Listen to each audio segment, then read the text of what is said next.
student. Now today we are going to discuss about breakdown of starch.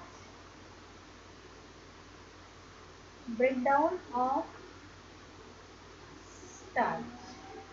Okay. So in earlier lecture we discussed about synthesis of starch. Starch कसं तयार होतं. Okay plant मध्ये किंवा animal मध्ये. आता आपल्याला काय पाहायचंय ब्रेकडाउन या ठिकाणी स्टार्च कसं होतं. So breakdown of starch is different in animal and the plant. Okay. So we will discuss first of all the breakdown of starch in animal. Okay. Breakdown of starch in animal. So that is also known as digestion of starch. Okay. Digestion of starch. In animal there is digestion of starch. So in buccal cavity म्हणजे काय, की तोंडाची जी आपली cavity असते oral, ज्याला आपण म्हणतो oral cavity, buckle cavity असं त्याला म्हटलं जातं. So in buccal cavity the salivary glands represent, okay, or salivary glands they are present, not represent, they are present. Okay, in buccal cavity the salivary glands are present.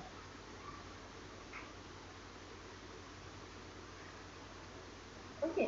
आता या सलिव्हरी glands काय करतात, दे secret the saliva म्हणजे लाळ. Okay, they secret the saliva and that saliva contains amylolytic enzyme, okay, which secretes saliva. Okay, saliva मध्ये काय असतं, saliva content अमायलोलायटिक. आपण म्हणतो आपल्याला माहिती आहे स्टार्च म्हणजे अमायलोज आणि अमायलोपेक्टिन. तर आता या ठिकाणी अमायलो लॅक्टिक म्हणजे अमायलोजला ब्रेक करणारे amylo lactic enzymes. Okay, amylo lactic enzymes त्या ठिकाणी सलाइवामध्ये असतात, ज्याच्यामुळे स्टार्च हा ब्रेकडाऊन होऊ शकतो. ओके, आता आपल्याला माहिती आहे बकल कॅव्हिटी मध्ये काय होतं. In buccal cavity the mastication and chewing. Okay, in buccal cavity, the food there is a mastication and chewing of the food. जे काही फूड असतो ते आपण काय करतो, चावतो आणि चघळतो. Okay, so mastication and chewing. So it mixes the food with saliva. Mixes the food with saliva. आता ही पहिली step. Okay, it is the first step. Buccal cavity, mastication and chewing of the food, it mixes the food with the saliva. आता या ठिकाणी saliva या ठिकाणी mix झाल्यानंतर it breaks into the small pieces. Food काय होतं की saliva मध्ये मिक्स होतच, पण मॅस्टिकेशन आणि च्युइंग मुळे त्या ठिकाणी food is break down into small particle. Food break down into small particles. Okay, small particles मध्ये फूड ब्रेकडाऊन होतं. आता ह्याच्यामुळे काय होतं, the enzyme amylolactic enzymes, okay, they act on the starch molecule and they start the hydrolyzation, or they start hydrolysis. Okay, so amylolactic enzymes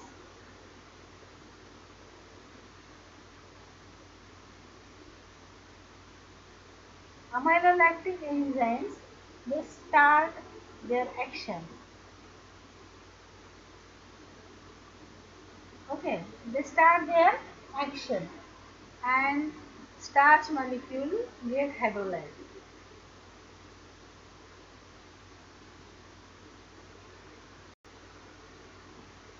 Start hydrolysis. Okay, starch molecule चं hydrolysis starch सुरू होतं. आता या ठिकाणी when the starch molecule, okay, in presence of enzyme amylase. Okay, amylolactic एन्झाईमचं नाव काय? Amylase. कारण एन्झाईम असल्यामुळे AAC लागतं शेवटी. So this amylase enzyme. So it is the salivary amylase. Salivary amylase. So pH at this stage 6 to 8. Okay. 6 ते 8 pH त्या ठिकाणी असतो. So the acting, this amylase enzyme acting on the starch and it produce the maltose plus isomaltose plus limit or small dextrose. Limit or small dextrose. Okay, असे 3 प्रकारचे molecules त्या ठिकाणी तयार होतात. So this salivary amylase split starch into double sugar. Double sugar म्हणजे 2 glucose molecule असलेले ते double sugars आहेत. तर त्याच्यामध्ये माल्टोज, आयसोमाल्टोज आणि स्मॉल डेक्स्ट्रिन ज्याला काय म्हटलं जातं, limit dextrin. Okay,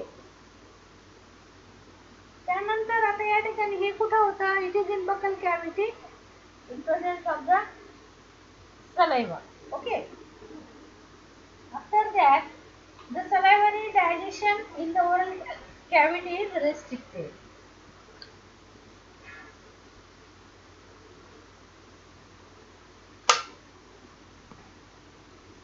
Okay. The salivary amylase, it split starch into double sugar, maltose, isomaltose and the limit dextrin. Then salivary digestion in oral cavity is restricted. आता या इथपर्यंत त्या ठिकाणी झालं. इथून पुढे त्या ठिकाणी काय होतं, ते डायजेशन जे आहे ते स्टार्चचं ते थांबतं. आता हे कशामुळे थांबतं? Because of the shorter time food it is retain in the buccal cavity. Buccal कॅव्हिटीमध्ये आपण फूड थोडा वेळच असतं आपल्या, त्याच्यामुळे थोडाच वेळ असल्यामुळे त्या ठिकाणी 30% जवळपास जो स्टार्च आहे तर तो ओरल कॅव्हिटीमध्ये डिग्रेड त्याचं त्या ठिकाणी हायड्रोलिसिस होतं. ओके, किंवा ब्रेकडाऊन होतं 30%. ओके, आता या ठिकाणी दुसरं जे पुढे जे आहे, तर या ठिकाणी हे जे सगळं जे मटेरियल आहे जे च्युईंग केलेलं, ज्याच्यात पार्शियली 30% स्टार्च डायजेस्ट झालेलं आहे, तर असं सलावरी डायजेशन त्याच्यामध्ये जे कार्बोहायड्रेटचं डायजेशन जे it is continue up to the stomach. स्टमकमध्ये जाईपर्यंत ते डायजेशन कंटिन्यू असतं. ओके, आणि त्याच्यानंतर स्टमकमध्ये गेल्यावर this hydrolysis of the starch it get arrested. Okay, it is continue up to stomach or in stomach. Okay, stomach मध्ये त्या ठिकाणी जाईपर्यंत ते कंटिन्यू असतं. Then hydrolysis get arrested, get stop किंवा अरेस्टेड असं त्या ठिकाणी म्हणू शकतो आपण. Hydrolysis get stop in stomach. आता या ठिकाणी का स्टॉप होतं पहा. इथपर्यंत लक्षात आलं?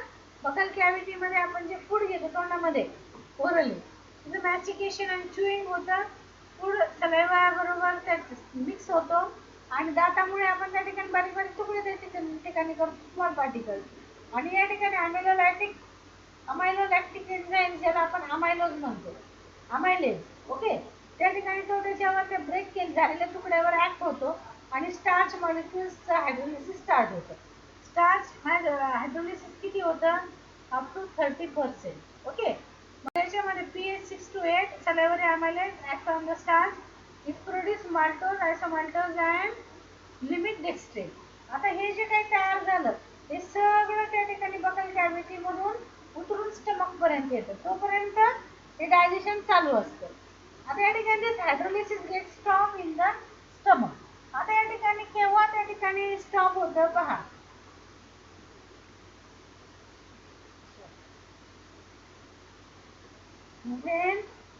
when it stops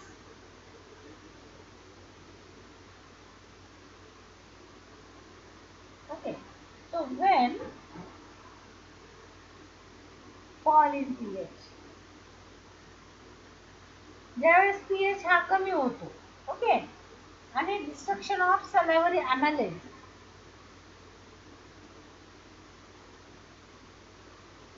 destruction of सलायवरी, saliva मधलं सलायवरी amylase. Okay, salivary amylase. Okay, and the gastric juices they penetrate in the food, and the gastric juices penetrates into food.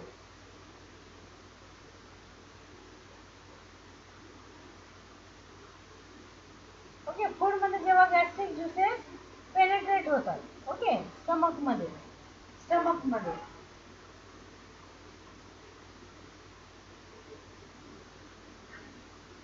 Okay. तर या ठिकाणी मग आधीचा जो तोंडातून आलेला सलायवरी अमायलेज होता, तर तो काय होतो, डिस्ट्रक्ट होऊन जातो, नष्ट होऊन जातो. पीएच, ते गॅस्ट्रिक ज्युसेस हे खूप आंबट असतात, पीएच हा जवळपास 2च्या दरम्यान असतो. पीएच त्याच्यामुळे कमी व्हायला लागतो, 6 to 8 चा 2 पर्यंत यायला लागतो, 2, 3 असं त्या ठिकाणी पीएच यायला लागतो, आणि गॅस्ट्रिक ज्युसेस त्या ठिकाणी तिथे एंटर होतात.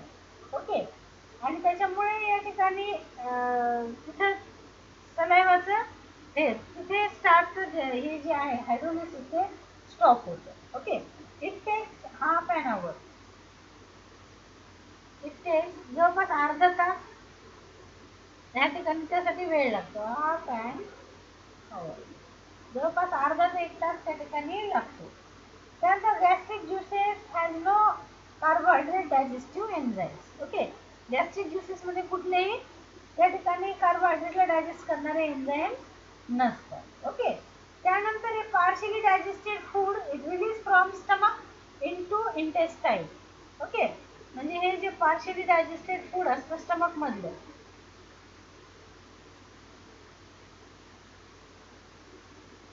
partially digested food in stomach known as chyme,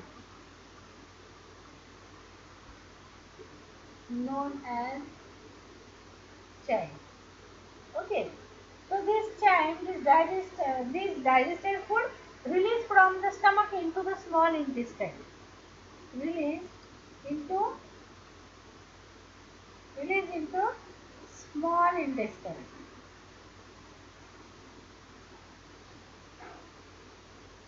okay, तर बकल कॅव्हिटी मधून आलेलं फूड जे आहे, तर जिथे त्या ठिकाणी स्टमक पर्यंत जाऊन त्याचं 30% डायजेशन झालं. आता तिथे आल्यानंतर ते गॅस्ट्रिक ज्युसेस खूप आंबट असतात, पीएच कमी होतो, आणि तिथं कुठल्याही प्रकारचे डायजेस्टिव्ह एन्झाईम्स, कार्बोहायड्रेटला डायजेस्ट करणारे एन्झाईम नसतात. अर्ध्या तासापर्यंत ते अन्न स्टमक मध्ये राहतं, आणि त्या ठिकाणी ते पार्शियली डायजेस्टेड फूडला काय म्हणतात, it is known as the chyme. तर now this chyme it is release into the small intestine. Okay, आता स्मॉल इंटेस्टाईन मध्ये आल्यानंतर त्या ठिकाणी काय असतं, तर या ठिकाणी in duodenum it is mixes with the bile, pancreatic juice and the intestinal juice. Okay, so duodenum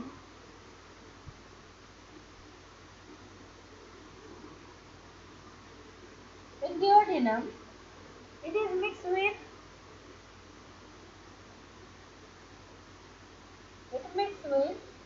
bile, pancreatic juice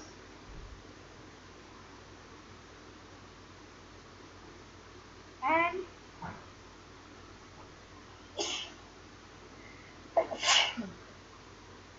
intestinal juice, and intestinal juice. Okay, आता हे जे सगळे ज्युसेस असतात, बाईल, pancreatic juice and the intestinal juice, so all these juices they are alkaline, they are alkaline.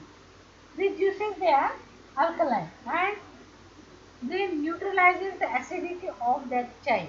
Okay, they neutralizes food.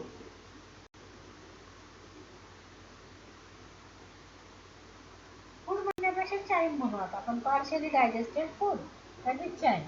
Okay, so they make this intestine it is alkaline. Okay, म्हणजे small intestine मध्ये सगळी अल्कलिटी असते. They make the juice, त्याची त्यांच्या ऍक्टिव्हिटीमुळे small intestine it makes the alkaline. Okay, आता या ठिकाणी pancreatic juice is most important for the digestion of the starch. Okay, because this pancreatic juice it contains the important starch splitting enzyme that is known as the pancreatic amylase. Okay, so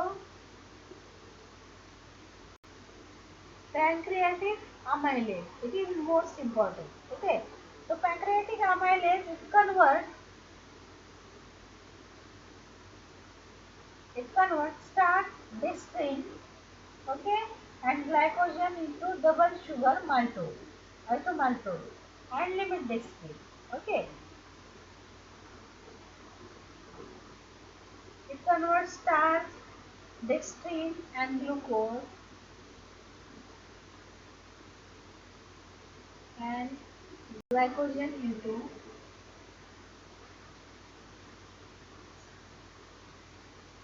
maltose. Maltose म्हणजे दोन glucose युनिटने बनलेला maltose, isomaltose,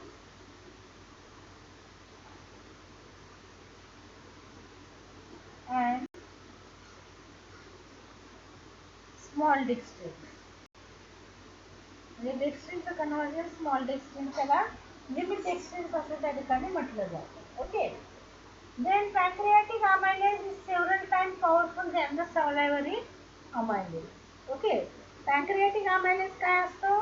It is more powerful than that of the salivary amylase. म्हणजे या ठिकाणी तोंडाच्या कॅव्हिटीतलं जे amylase आहे त्याच्यापेक्षा pancreatic amylase जे असतं ते खूप जास्त पॉवरफुल असतं. Okay, and it requires the presence of chloride and phosphate coenzymes.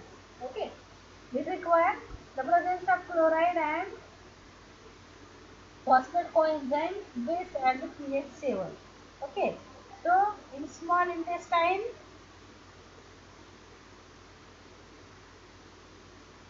pH is 7 to 8. pH is 7 or alkaline 7 to 8. Okay, and there is a chloride and phosphate as coenzyme. Okay, they require for the further digestion. Then, the first of all, starch in presence of pancreatic amylase. In presence of pancreatic amylase, convert into again maltose plus isomaltose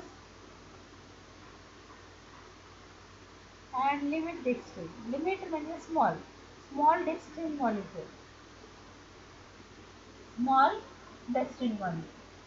So intestinal juices contain 6 carbohydrates. Okay. 6 याच्यामध्ये intestinal juices मध्ये जवळपास 6 वेगवेगळ्या प्रकारचे कार्बोहायड्रेटला digest करणारे enzymes असतात. Okay, हे कोणते कोणते असतात? Intestinal 6 carbohydrates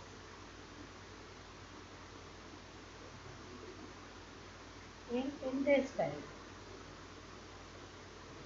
okay, small intestine म्हणजे कुठले आहेत ते पहा. तर या ठिकाणी इंटेस्टिनल अमायलेज, ओके, दूसरा maltase, isomaltase, okay, then limit dextrinase,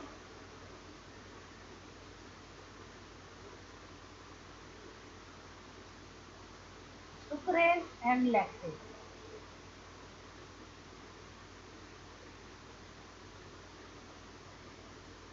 So these 6 enzymes, carbohydrate digesting enzymes, they are present in small intestine. Intestinal amylase, maltase, isomaltase, limit dextrinase, sucrase and lactase. तर या ठिकाणी हे वेगवेगळ्या प्रकारचे हे 6 एन्झाइम्स स्मॉल इंटेस्टाइन मध्ये असतात. Okay, so this hydrolyzes the carbohydrate and it forms the glucose molecule or the monosaccharide. Okay, मग आता या ठिकाणी कशा तऱ्हेने स्प्लिट होतं पहा. Maltase split into double sugar is glucose. Okay. So maltose in presence of enzyme maltase is converted into glucose plus glucose. Third, that is isomaltose.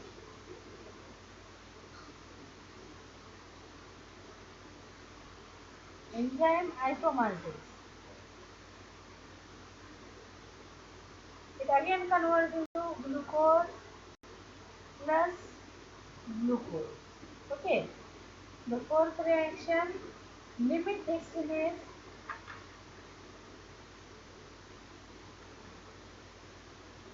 limit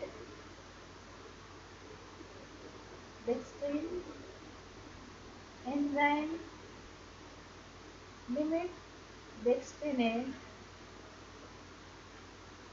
again convert into glucose, glucose and glucose, etc. Okay.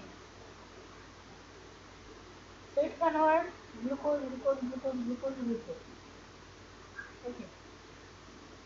So this limit dextrinase, it converts glucose. So glucose is a monosaccharide, okay, and this monosaccharide it is diffusible. हे डिफ्युजेबल असल्यामुळे त्या ठिकाणी ते diffuse होऊन मायटोकॉन्ड्रियामध्ये जातून पुढे त्यानंतर respiration होतं. ओके, हे आपल्याला पुढचं माहिती आहे.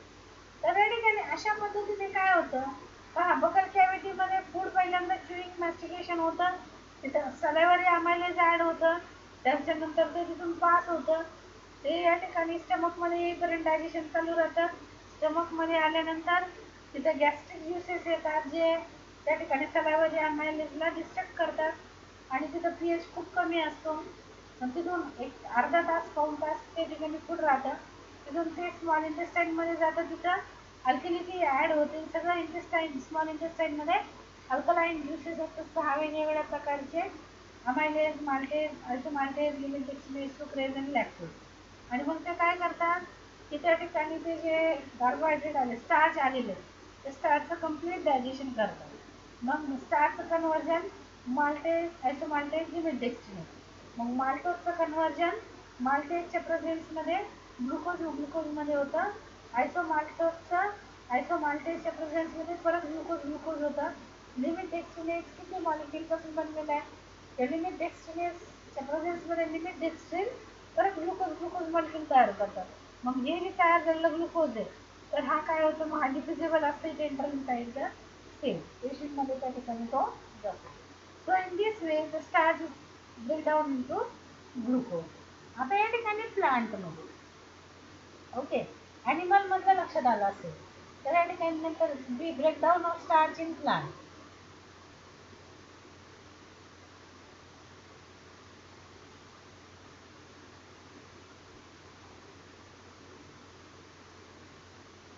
पहिलं जे होतं ते ॲनिमलमध्ये, ए जे होतं ते ॲनिमलमध्ये, आता हे प्लांटमध्ये. आता या ठिकाणी जनरली प्लांटमध्ये स्टार्च सिंथेसिस केव्हा होतं, during day time. Starch synthesis during day time. Okay, star synthesis during daytime and it is as an energy source.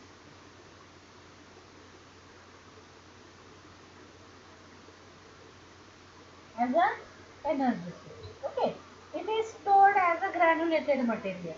म्हणजे या ठिकाणी अशा ग्रॅन्युल्सच्या स्वरूपामध्ये ते त्या ठिकाणी स्टोअर त्या ठिकाणी होऊन राहतं. ओके, अशा ग्रॅन्युल्सच्या स्वरूपामध्ये ते स्टोअर करून राहतात. They are generally insoluble, highly branch chains. Okay, insoluble असतात and highly branched chains.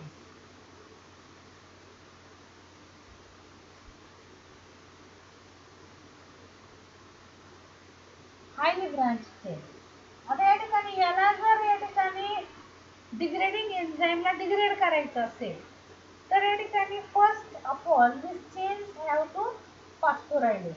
Okay, for the action of degrading enzyme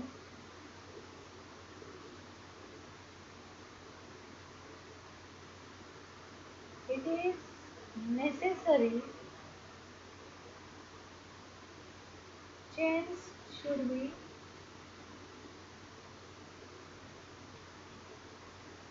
phosphorylate. Okay.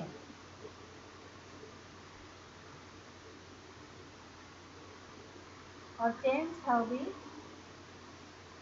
to be phosphorylate. Chains have to be phosphorylate. Okay, or it should be phosphorylate in order to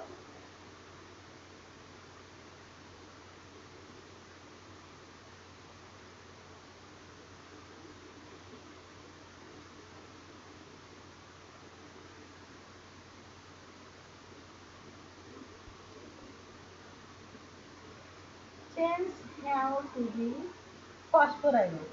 Okay, phosphorylate. So the enzyme, there are the different enzymes than the animal. मग या ठिकाणी इथे enzyme कुठले आहेत? Enzymes प्लांटमध्ये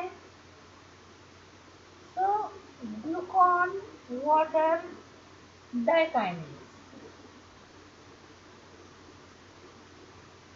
Glucon water dikinase. Okay. The second enzyme PWD.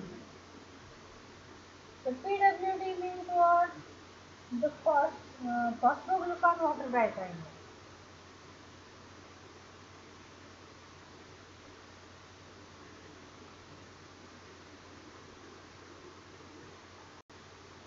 Phosphoglucone water dikinase. Okay. So these enzymes, they are present in the plant. So first of all, this glucone water dikinase is phosphorylate at C6 position of glucose molecule. Okay. It phosphorylates this glucone water dikinase is phosphorylate C6 position of glucose.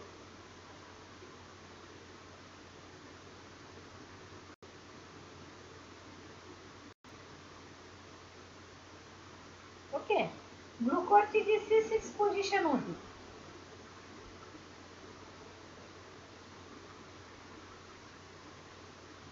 हाँ पण नंतर video होतो. Okay. So first of all, this enzyme glucone water dikinase is phosphorylase. Okay, phosphorylase C6 position of glucose at glucose molecule at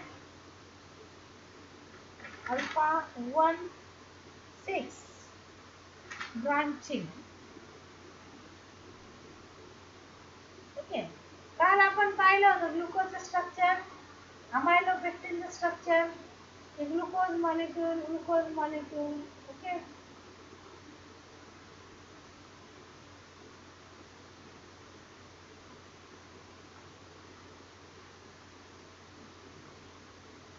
तर या ठिकाणी glucose मॉलिक्यूलची ही 6 position, 6 जो carbon आहे CH2, त्याचा OH इथे आणि हा 1 नंबरचा, अशी एक आपण लिंक पाहिली होती. ओके, ही ग्लुकोज मॉलिक्यूलची चेन, इकडे ग्लुकोज मॉलिक्यूलची चेन. तर हा जो आहे हा 6 नंबरचा कार्बन. ओके, आणि ही जी लिंक आहे, तर ही लिंक कुठली आहे? Alpha 1 6 branching. तर या ठिकाणी मग हा ग्लुकॉन, हे जे आहे ग्लुकॉन वॉटर डायकायनेज, हा काय करतो? It phosphorylase this carbon. 6 पोझिशनच्या कार्बनवर फॉस्फेट मॉलिक्यूल बाउंड होतो. ओके,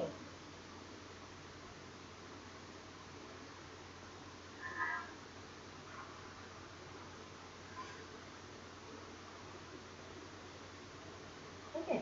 तर इकडे सुद्धा त्या ठिकाणी ब्रांचेस. तर या ठिकाणी ही जी जिथे या ठिकाणी एक चेन आहे अल्फा 1 6 ब्रांचिंग चेन. ओके, तर ही चेन जिथे, त्या चेनच्या इथला जो कार्बन आहे 6 पोझिशनचा, त्या 6 पोझिशनच्या कार्बनवर त्याचं फॉस्फोरायलेशन होतं. फॉस्फोरायलेशन होतं म्हणजे addition of phosphate. Okay, addition of phosphate. मग हायड्रोजन निघून जाईल आणि तिथे फॉस्फेट येईल, CH3. ओके, तर फॉस्फेट मॉलिक्यूल त्या ठिकाणी होऊन जाईल. आता it is the phosphorylation. Okay, phosphorylation of C6 position of glucose molecule close to the 1,6 alpha branching bond. Okay, alpha branching बॉन्डला त्या ठिकाणी हे झालं. तर सेकंड एन्झाईम जो आहे, तर सेकंड एन्झाईम कोणता, तर फॉस्फोग्लुकॉन वॉटर डायकायनेज. ओके, हा सेकंड आहे. तर हा काय करतो, phosphorylase glucose molecule at C3 position. आता आपल्याला माहिती आहे इथे ऑक्सिजन आहे. ओके, फर्स्ट, सेकंड आणि थर्ड कार्बन. तर ह्या कार्बनला परत फॉस्फोरायलेशन होतं. ओके,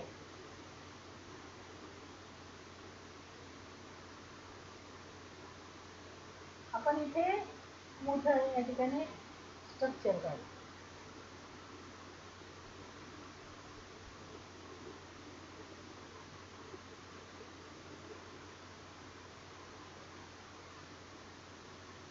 म्हणजे काय होतं हे तुम्हालाही लक्षात येईल.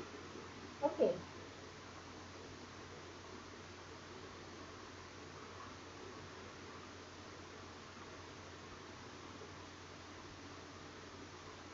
आपल्याला माहिती इथे ऑक्सिजन आहे. ओके, आणि इथं CH2 आहे. हा 6 नंबरचा कार्बन आहे, CH2OH.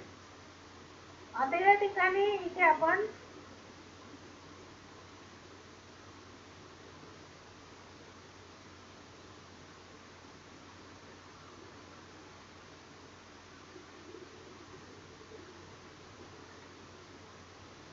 या ठिकाणी ओके, आता इथं हे 6व्या नंबरचा जो कार्बन आहे, हे 1,6 लिंक आहे.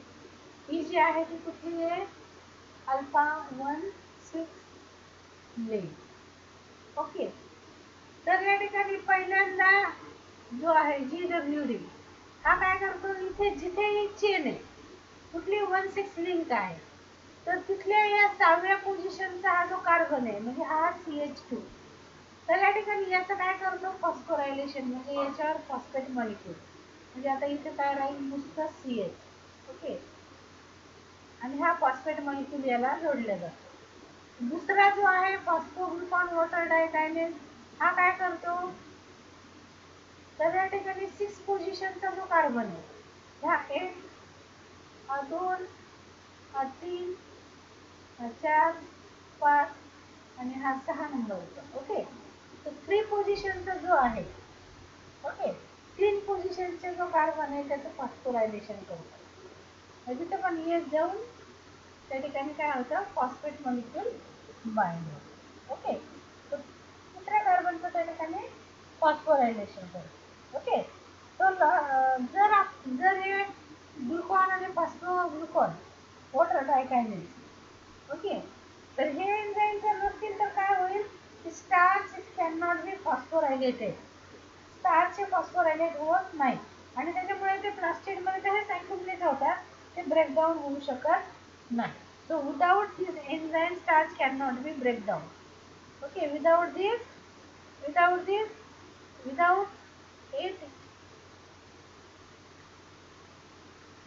starch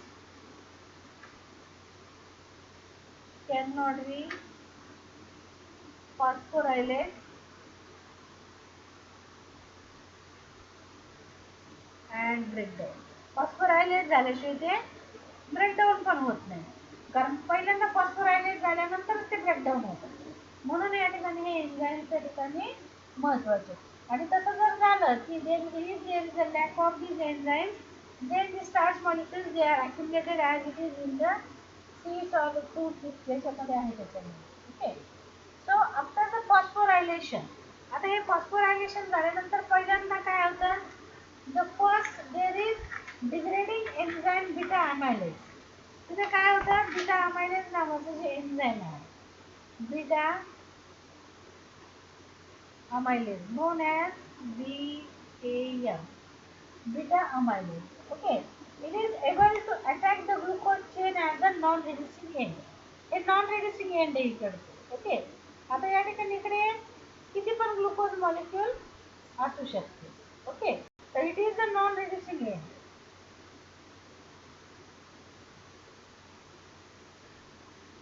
तर ज्यावेळेस हे फॉस्फोरायलेशन होतं त्यानंतर हे बीटा अमायलेज नावाचं जे एन्झाइम आहे is able to attack on the non reducing end of the starch. Okay, आणि ते तसं जर झालं तर it is into the maltose. ठीक आहे, तो काय करतो, माल्टोजला रिलीज करतो. It release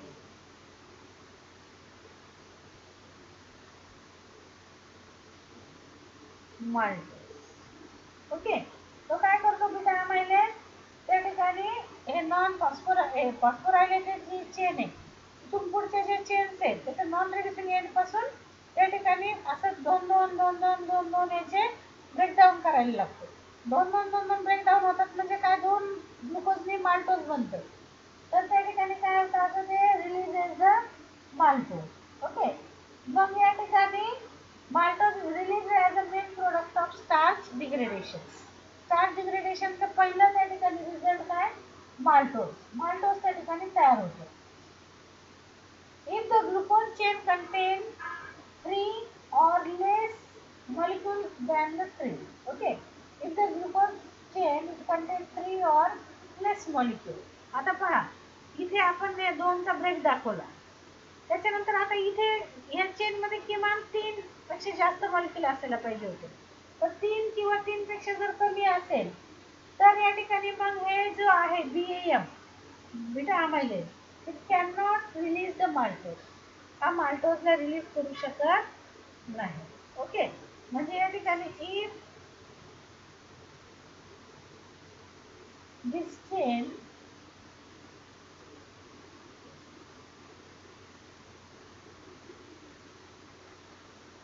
contain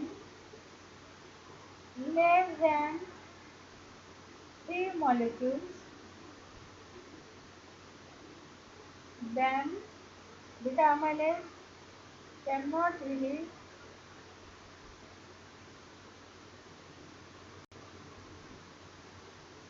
maltose. Okay, तो माल्टोज त्या ठिकाणी रिलीज करू शकत नाही. मग त्यानंतर एक एन्झाइम येतं डिप्रोपोर्शनेटिंग एन्झाइम 1. डिप्रोपोर्शनेटिंग एन्झाइम 1. ओके, त्याला म्हणायचं डिप्रोपोर्शनेटिंग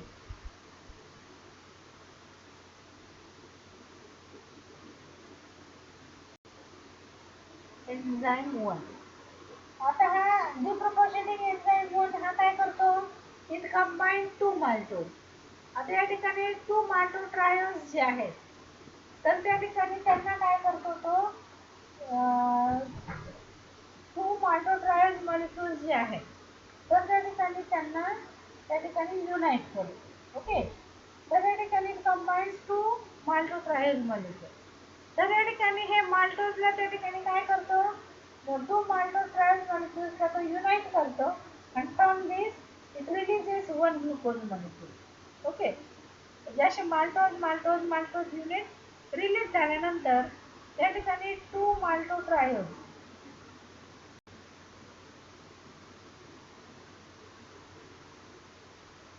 molecules unite.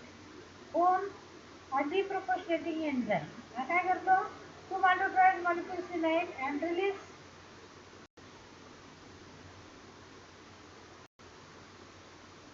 glucose molecule and release the glucose molecule. Okay, from this chain this glucose molecule is released. So now this beta amylase can release the another, म्हणजे आता ही जर chain आपण अशी वाढवली पुढे तर या ठिकाणी हा परत या ठिकाणी माल्टोज मॉलिक्यूल त्या ठिकाणी रिलीज करतो. माल्टो ट्रायल्स त्या ठिकाणी काय करतो, त्या ठिकाणी परत त्या ठिकाणी युनाइट होतात आणि ग्लुकोज मॉलिक्यूल रिलीज होतो. 2 माल्टो ट्रायल्स युनाइट होतात आणि एक ग्लुकोज मॉलिक्यूल त्या ठिकाणी रिलीज होतो. ओके, तर या cycle repeat until the starch is degraded completely. This cycle repeat. Okay.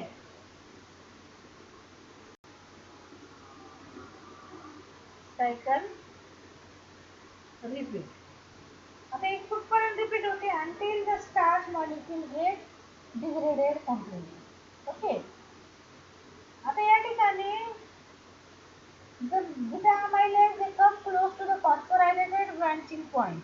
आता जेव्हा हा beta amylase,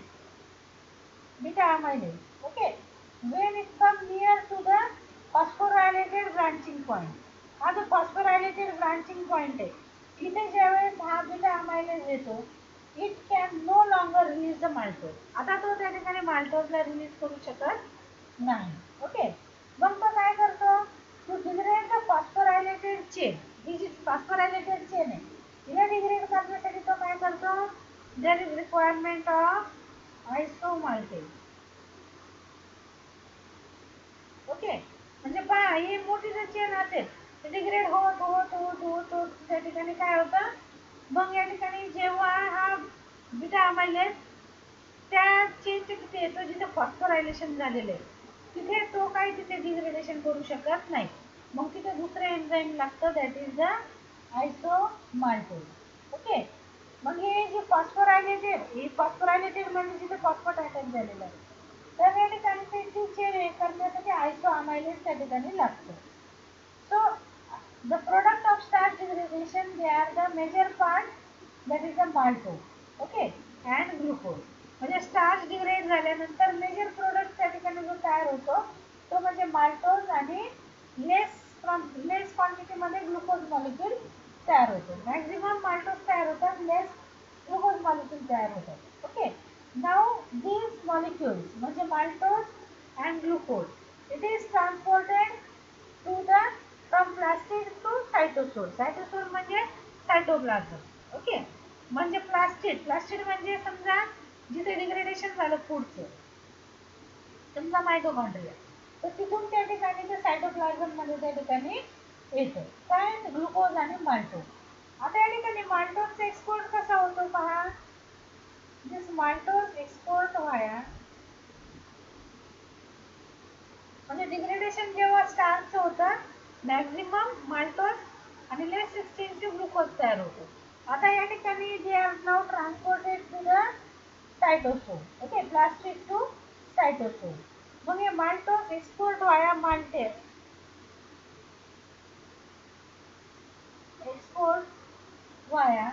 maltose transporter.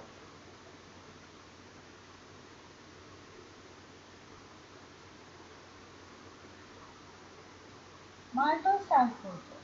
Okay, and glucose is export via plastidic glucose translocator. Plastidic glucose translocator. Okay, translocator. Now these two sugars, okay, कुठली maltose आणि glucose, they act as a precursor for the sucrose synthesis. These two sugars act as precursor of sucrose synthesis.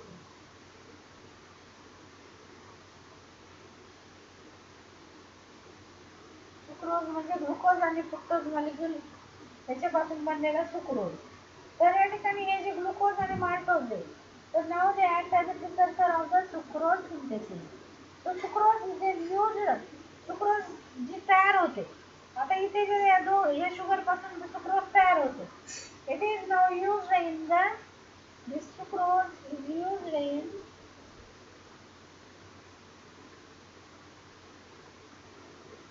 Pentose phosphate pathway.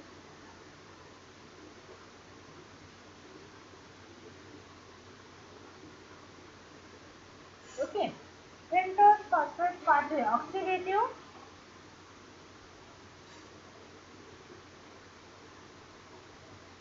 Pentose phosphate pathway. Okay, तर मायटोकॉन्ड्रियामध्ये होणारा जे pentose phosphate pathway, तिथे sucrose जी आहे तर ती यूज होते. Okay, to generate the ATP, to generate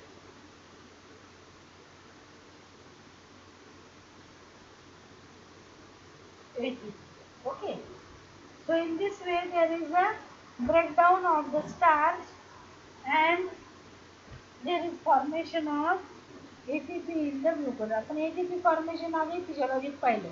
आता स्टार्चचं ब्रेकडाऊन होऊन त्याच्यापासून ग्लुकोज मॉलिक्यूल कसं, म्हणजे आपण खाल्लेलं फूड किंवा प्लांटने स्टोअर केलेलं स्टार्च याच्यापासून ATP कसे तयार होतात, म्हणजे स्टार्च ब्रेकडाऊन कसा होतो आणि नंतर ग्लुकोज मॉलिक्यूल सुक्रोज तयार करतो. सुक्रोज ऑक्सिडेटिव्ह पेंटोज फॉस्फेट पाथवेमध्ये जाऊन ATP जनरेट करतो. हा पाथवे आपण ऑलरेडी पाहिलेला आहे, पेंटोज फॉस्फेट पाथवे. तर या ठिकाणी अशा तऱ्हेने या ठिकाणी breakdown of starch takes place. I hope you got the points. Thank you very much.